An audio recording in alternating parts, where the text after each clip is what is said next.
Good afternoon, everyone, and happy Saturday. This is Sandra Blackie, and you are listening to Body by Blackie Live.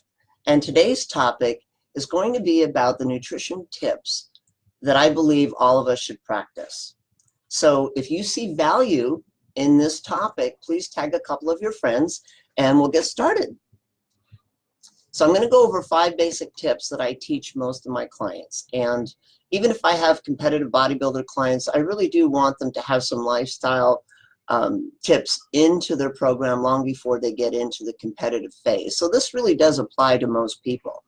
The only people these tips may not apply to are people with certain medical conditions. So I'm not a registered dietitian. I am a certified sports nutritionist and a personal trainer with 35 years of experience, and I work out of the gym San Diego, which is in the Pacific Beach area. I also work virtually with my clients on nutrition and program design. So let's get started. So, Mary Jarumbo, her and I, we used to compete together back in the golden years of IFBB professional bodybuilding. So I want to extend a personal welcome to Mary and also Ian Harrison, another IFBB pro. So I really do appreciate the pros coming online to support. And obviously they're supporting some of the basics, and so I appreciate that. So let's get started with the first tip of the day. I tell my clients that they need to be hydrated first. So the recipe I give them, and there are many recipes, you can look this up online, you're going to see a wide variation here. But I ask them to drink half their body weight in pure water every day in ounces. So that means that if you weigh 100 pounds, I'm asking you to drink 50 ounces of pure water. And this is not coffee, this is not tea, not juice. Obviously, we get hydration through things that are not water, but I'm talking about the recipe for pure water, to really hydrate your tissue, to really, really cleanse your system. Some liquids are actually diuretics. So if you think about a glass of wine, that's a diuretic. If you think about most teas and coffees that are caffeinated, they contain a diuretic component. And some pre-workouts that have a lot of caffeine in it are actually containing diuretics. So even if you're in the gym and you're working out for, let's say, 45 minutes to maybe an hour and a half if you're more advanced, water is still the best thing to put in your body, better than anything else that I can think of. So don't get caught up in the marketing about certain products being better than water. It's just not true. So feel free to pose your questions, by the way. So we've got quite a few people joining us. Oh, hi, William. I train William's partner, Bill, and I train William's partner, Don, and Don is very good with his nutrition and his hydration, so thank you for coming on, William. The second one is about fruits and vegetables. So if we're just getting started, if you're a typical American, many typical Americans don't eat enough fruits and vegetables. So I encourage the beginner to incorporate at least 4 to 5 fruits and vegetables a day. And by that, it's like a medium-sized fruit, it's a small banana, it's maybe a cup of berries. In the vegetable department, it's at least a cup of greens, at least. And I put a strong accent on encouraging my clients to eat high-fiber vegetables to keep them regular. So we also get not only fiber from our fruits and vegetables every day, these are carbohydrates. I find one thing kind of funny. I have clients that believe that vegetables are not carbohydrate. And when you look it up online, each carbohydrate, whether it's a fruit, a vegetable, a starch, a grain, or a carbohydrate in a dairy product, is 4 calories a gram. So in this day and age, carbohydrates get a bad rap because apparently the starches and grains make us fat. The science doesn't support that, but the fad diets lead us to believe that sometimes it's true. I'm all about foods from Mother Nature, so incorporate your fruits and vegetables. Please don't be carbophobic. We covered that in a different Facebook Live. Carbohydrates give you energy. So fruits and vegetables give you energy, they give you fiber, and they give you really, really important vitamins and minerals so that the cells of your body and your whole body as a whole functions optimally. Oh, Joe Spital, he's a great supporter of my business, and I appreciate you coming on board, Joel. The third one is to eat protein at every meal. Now, if you're a vegan or a vegetarian, there are ways to get your protein. However, I'm not going to go over this in great detail here. I'm going to suggest that vegans and vegetarians learn how to combine their foods properly so that they get all the 8 amino acids that their body does not produce. So one example might be rice and beans, because some amino acids are in the rice and other amino acids are in the beans, and eaten together they are the 8 essential amino acids that equal protein. Or put your grains with nuts and seeds. But for the most part, most of my clients do include animal protein in their diet. And so when I talk about protein, I'm talking about eggs and fish, seafood, poultry, some lean red meats. And occasionally some of my clients will incorporate whey protein powder. I'm not a big supplement person, but I do believe that whey protein powder, especially if it's a good quality whey, is a good addition to your diet, especially if you have trouble eating animal protein. So eating protein at every meal. So an average person may eat 3 meals a day. A competitive bodybuilder may eat 5 or 6 meals a day. Now, protein builds and repairs every cell in your body. It's not just the macronutrient that builds muscle. A lot of people who go to the gym know that, and it's true. However, it has a repairing effect on every cell in your body. So if you go into the gym and you train hard and you're sore in that 48-hour window, those are little microscopic tears in your muscle fiber, and we build and repair our body at rest. So make sure that you get enough sleep, make sure that you eat from all the food groups, and please make sure that you incorporate protein at every meal, because protein builds and repairs muscle tissue. It builds and repairs lean body mass. Thank you, Donnie. Donnie says, great information. Arlene Dunn, oh, somebody from my hometown, Audubon Park, back in Montreal, back near Montreal, Canada. And my friend Carol Ann Bell, thanks for joining us. Feel free to tag a few of your friends, especially if you feel that my information is valuable. So just to summarize so far, for those of you who are late in joining me, we're talking about 5 nutrition tips that we should all practice. And these are nutrition tips that I teach to my lifestyle clients and even my competitive bodybuilder clients, because health, a basic healthy approach to foods, has a positive effect on all of us. So we've talked about hydration was number 1. Drink half of your body weight in pounds. So 100 pounds equals 50 ounces of water a day. If you're 200 pounds, that's 100 ounces of water a day. We talked about number 2, which was eat a minimum of 4 to 5 fruits and vegetables a day.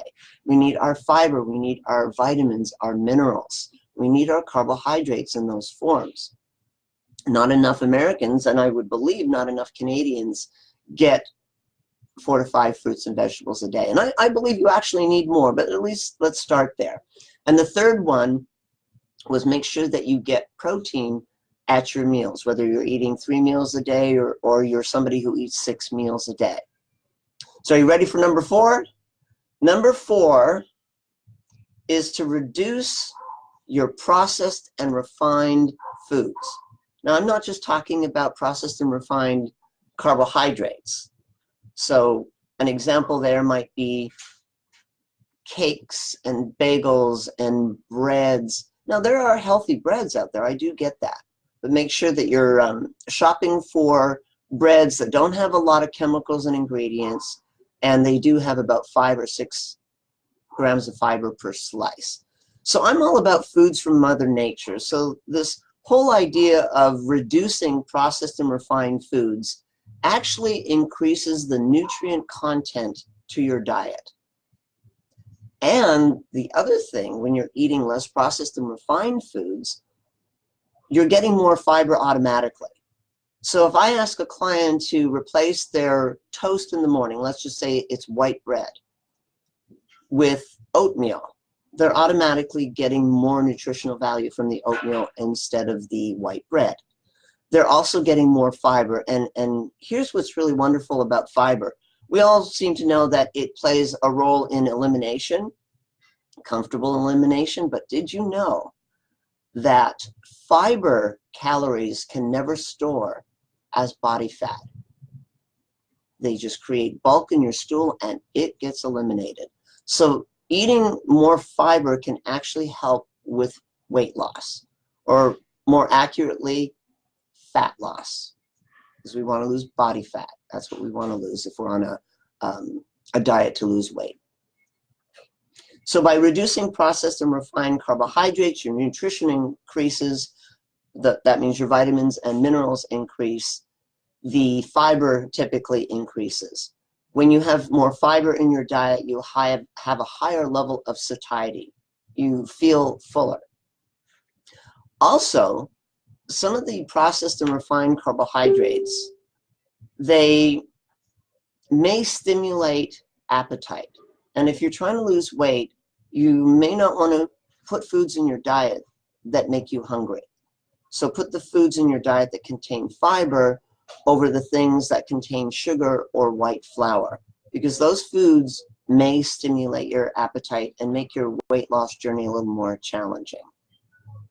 So Joe Spital comes on and he says, as a former client, I'd like to recommend Sandra Blackie for any personalized nutrition, education, personal training, and individualized training. And I really want to say thank you, Joel. I really appreciate that testimonial. Very grateful for that. Thank you.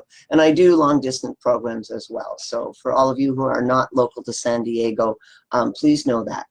At the end of this, I'm going to put a free half-hour coupon for anyone that chooses to use it, whether you're local to San Diego or whether we are doing a virtual consultation. So thank you for coming on board today and supporting this broadcast. So are you ready for the last one? 5 tips that we should all practice. And the 5th one is that we should eat frequently throughout the day. So I have a client and she says to me, well, I only have time to eat twice a day. And she also says to me, I'm challenged with portion control. So some of you can probably understand where I'm going with this. I know that if I eat twice a day, the likelihood that I'm going to be able to control my portions is greatly diminished compared to if I eat 4 times a day.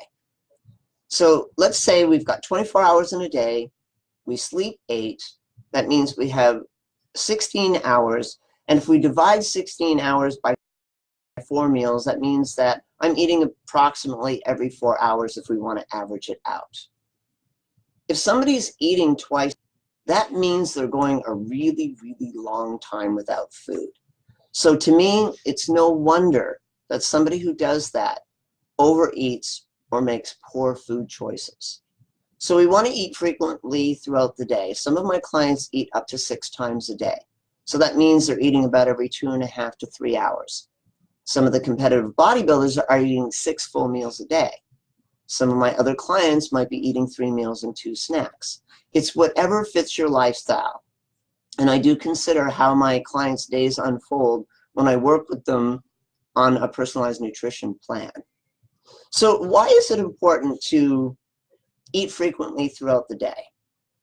Well, it keeps your blood sugar stable. And when your blood sugar is stable, it keeps you from cravings. It keeps you from being hungry and making those poor food choices. So I'm a big fan of asking my clients, even the lady that I gave an example of eating twice a day, I said to her, why don't you take these 2 meals that you're eating and divide them in half and just eat the same foods, but divide it into 4. So that was a starting point solution for her. We're in the process of improving the quality of the foods that she's eating. But that was something that was more doable than her thinking that she needed to cook 4 different meals. We all have a different starting point. So if anyone has a question, this would be a great time to populate the questions up on the board, and I will do my best to answer any of the questions that come my way. The nutrition tips are based on my 35 years of experience. And they're based on a starting point for the average person that may not know how to eat healthy. The person may or may not be on a nutrition program with me. They may just be on a personal training program with me, and I'm giving them little tips along the way so that they get better and better with their diet to support their health and fitness goals. Then there's other people that have a different approach. They want a full-blown program so that right out of the gate, they are willing to follow something very structured. There's a lot of different personalities out there, and I do my best to figure out with my client what approach is best for them. Most people who are attempting to change their lifestyle, especially the food part of their lifestyle, even if they have a program, need some baby steps along the way. Some personalities will dive right in and they'll be very perfectionistic. I'm kind of that person. And I can tell you, if you're a perfectionistic kind of individual, you may be able to sustain that for a period of time. However, eventually the perfectionistic individuals fall off the program and they eat differently, and they often beat themselves up for not being perfect. So I want to encourage my clients to not be too hard on themselves. Most of my clients, even if they're following a program, can follow what I would say is an 80-20 rule, meaning that 80% of the time, if they're eating the way that I suggest, and 20% of the time, they deviate responsibly, meaning that they're having one donut, not 10, most likely they can still reach a fitness goal. Now, this is not advice I give to a competitive bodybuilder 2 weeks out, obviously. So we're all a little different. I hope that the 5 tips that I've shared with you today are helpful. And here's my suggestion. Use one that you're not currently using, and then post in this feed how it affected you. What did you notice that was different? Was it helpful to you? And I'm going to put that free half hour at the bottom of the broadcast, at the end of the broadcast. And I want to wish you health and happiness. Food is a high form of self-care. Movement is a gift. Please be fit. Have a great weekend, everybody. And bye-bye.